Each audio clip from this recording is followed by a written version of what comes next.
Hi friends, welcome to voice of Janu's. ఈరోజు మరొక inspirational స్టోరీతో నేను రెడీ. మరి మీ వాల్యుబుల్ లైక్స్ అండ్ కామెంట్స్ ఇస్తారు కదా, అది నాకు ఇన్స్పిరేషనల్ అండి.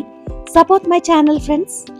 ఈరోజు భారత మొదటి మహిళా ఉపాధ్యాయురాలు క్రాంతి జ్యోతి సావిత్రిబాయి ఫూలే 195వ జయంతి సందర్భంగా ఈ స్పెషల్ స్టోరీ.